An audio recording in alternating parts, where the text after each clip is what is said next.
Madame l'ambassadrice, Madame la présidente de la Fédération panhellénique des associations pontiques, Monsieur le président de l'Association des Grecs pontiques de Bruxelles, Madame Echevin, Mesdames et Messieurs les représentants du monde académique, associatif et diplomatique, Mesdames et Messieurs en vos titres et qualités, c'est avec beaucoup d'émotion, de gratitude et d'honneur que je prends la parole ce soir et je remercie Monsieur Sidiropoulos à l'occasion de cette commémoration dédiée aux victimes des génocides des Grecs du Pont, d'Asie mineure et de Thrace orientale.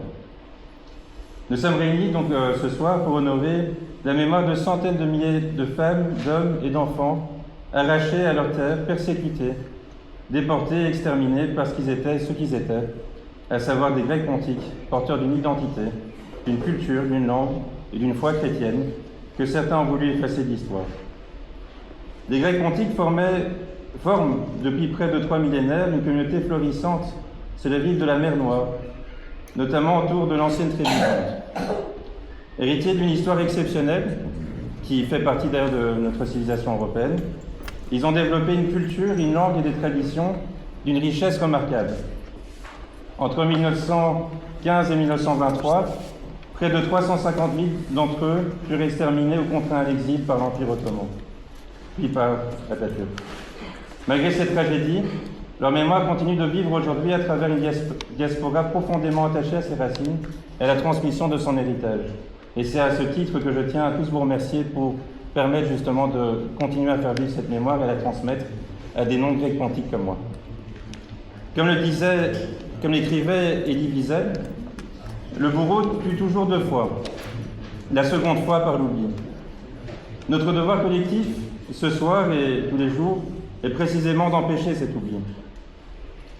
Et en Belgique, ce combat est porté pas très loin d'ici, justement, à la Chambre des représentants, pour la reconnaissance par un relais courageux au Parlement, à savoir le député fédéral Michel Demact, qui s'excuse ce soir et qui est issu de ma propre formation, mais qui tient par contre à vous saluer chaleureusement avec toute la sympathie qu'il porte pour les Grecs et les Grecs pontiques en particulier.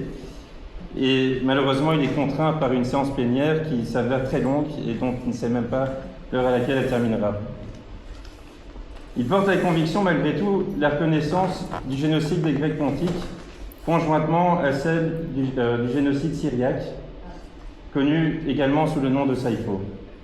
Ce travail parlementaire est en cours d'élaboration et évidemment, il est nécessaire de pouvoir coaliser de manière très large, non seulement au niveau politique, mais aussi au niveau citoyen.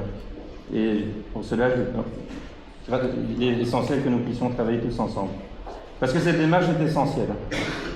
Car aucune souffrance ne doit être hiérarchisée, comme ce fut évoqué juste avant moi par M. Sidiropoulos. Tous les génocides doivent être reconnus, en particulier le génocide de 1915, arménien, qui est aujourd'hui reconnu, mais aussi syriaque et grec pontique. Et donc je suis aussi heureux de voir qu'il y a des représentants à la fois de la communauté arménienne, mais aussi syriaque, et grec pontique, naturellement, vu que vous accueillez ici.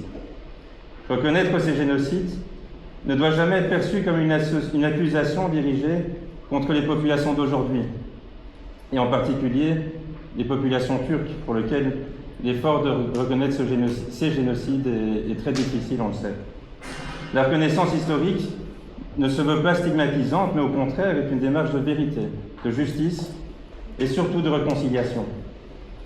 Car il ne peut y avoir de paix durable ni de véritable fraternité entre les peuples, qui sont au cœur des valeurs européennes, sans la lucidité par rapport au passé. Dans le même temps, toute négation de génocide doit être combattue avec la plus grande des fermetés.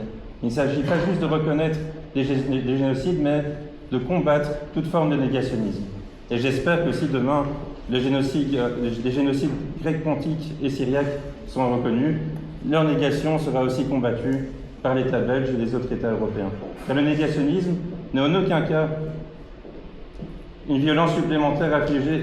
Le négationnisme est une violence supplémentaire infligée aux victimes et à leurs descendants.